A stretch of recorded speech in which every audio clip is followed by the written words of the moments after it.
O Senhor esteja convosco. Ele está no meio de nós. Proclamação do Evangelho de Jesus Cristo, segundo Mateus. Glória a vós, Senhor. Naquele tempo, a mãe dos filhos de Zebedeu aproximou-se de Jesus com seus filhos e ajoelhou-se com a intenção de fazer um pedido. Jesus perguntou: "O que tu queres?" Ela respondeu: "Manda que estes meus 2 filhos se sentem no teu reino, um à tua direita e outro à tua esquerda." Jesus então respondeu-lhes: "Não sabeis o que estáis pedindo. Por acaso podeis beber o cálice que eu vou beber?" Eles responderam: "Podemos." Então Jesus lhes disse: "De fato, vós bebereis do meu cálice, mas não depende de mim conceder o lugar à minha direita ou à minha esquerda. Meu Pai é quem dará esses lugares àqueles para os quais Ele os preparou." Quando os outros 10 discípulos ouviram isso, ficaram irritados contra os 2 irmãos. Jesus, porém, chamou-os e disse: "Vós sabeis que os chefes das nações têm poder sobre elas e os grandes as oprimem. Entre vós não deverá ser assim. Quem quiser tornar-se grande, torne-se vosso servidor. Quem quiser ser o primeiro, seja vosso servo. Pois o Filho do Homem não veio para ser servido, mas para servir e dar a sua vida como resgate em favor de muitos." Palavra da salvação.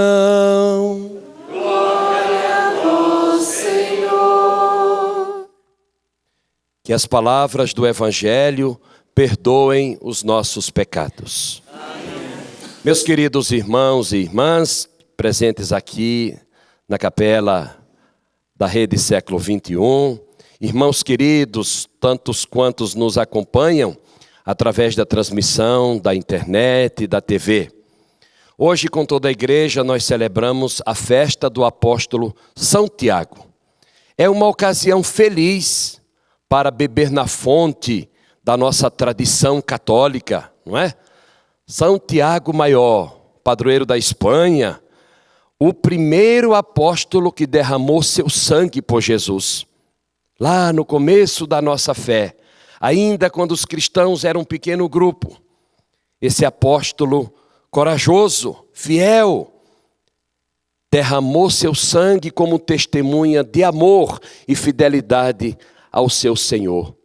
Eu digo que esta é uma festa que nos oferece uma ocasião feliz de beber na fonte da nossa fé cristã católica.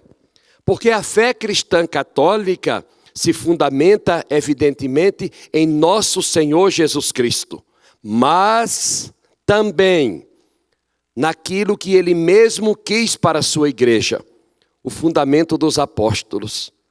O nome da nossa igreja é Igreja Católica Apostólica Romana. Esse apostólica aí, não é? Vem dos apóstolos.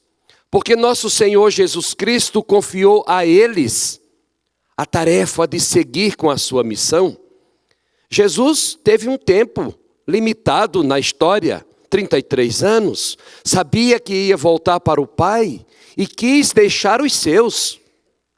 Mas ele não deixou genericamente: olha, vocês cuidem aí da igreja, vocês evangelizem. Não, ele chamou para si 12 para garantir que a missão continuaria. A estes 12, que ele escolheu do meio de um número maior de discípulos, ele deu o nome de apóstolos. E entre estes está São Tiago. irmão de João Evangelista, que esteve com Jesus em 2 grandes momentos, pelo menos. Ele era do grupo mais próximo do Senhor, do grupo mais íntimo. Estava lá na transfiguração, estava lá no horto, naquele momento de sofrimento do Senhor. É bom olhar para a nossa fé e saber que nós não saímos de qualquer lugar. Como católico apostólico romano, eu sou da igreja que tem no seu fundamento aqueles que Jesus deixou.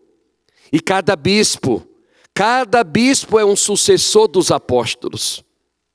Aqui não é para provocar, aqui não é para ironizar ninguém, mas qual é a igreja que tem um legítimo sucessor dos apóstolos? Porque ninguém se faz bispo, ninguém bota a mão na cabeça e diz: eu sou apóstolo, eu sou bispo, eu me auto-ordeno.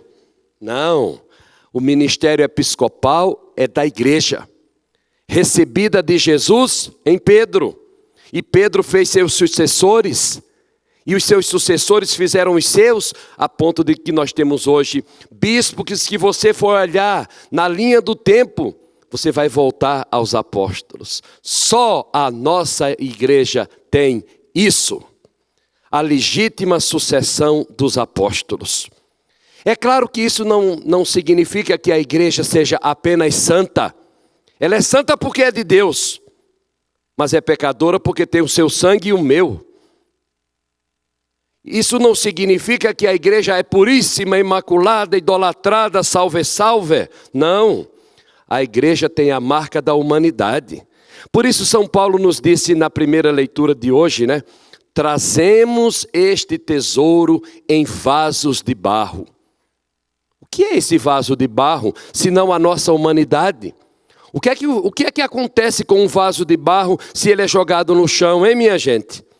Ele se quebra, se estraçalha, mas lá dentro tem um tesouro. O tesouro é conduzido por nós, seres humanos, fracos, humanos, pecadores. Mas é preciso fazer o exercício de dar passos na fé, de crescer na santidade, na fidelidade ao Senhor. Aqui, na festa de hoje, nós olhamos para esse apóstolo que derramou seu sangue por Jesus. Isso é muito significativo. A igreja se veste de vermelho hoje, é para lembrar o sangue de São Tiago. Eu fico pensando assim, quando uma pessoa é capaz de morrer por uma causa, por alguém, ela demonstra muito amor, não é? Muita fidelidade. Mas a gente hoje não apenas olha isso e acha bonito. É preciso também se inspirar. O que nós, cristãos de hoje, somos capazes de fazer pelo Senhor? Às vezes não somos capazes nem de acordar cedo para uma missa. Às vezes não somos nem capazes de trocar qualquer outro programa por uma missa. E o que é pior, às vezes embarcamos na mentalidade deste mundo. Não somos capazes de fincar o pé, bater o pé nas nossas posições cristãs. Queremos muitas vezes fazer sucesso para poder agradar a multidão, agradar a massa. Que no dia de São Tiago Apóstolo, Marte, nós possamos nos animar na fé para testemunhar com a nossa vida, mentalidade e comportamento o Senhor que nós amamos e professamos. Louvado seja nosso Senhor Jesus Cristo. Para sempre seja louvado. Irmãos queridos, queridas irmãs, fiquemos em pé, apresentemos com muita confiança a nossa oração, certos de que o Senhor nos escuta e nos atende, do seu jeito e no seu tempo.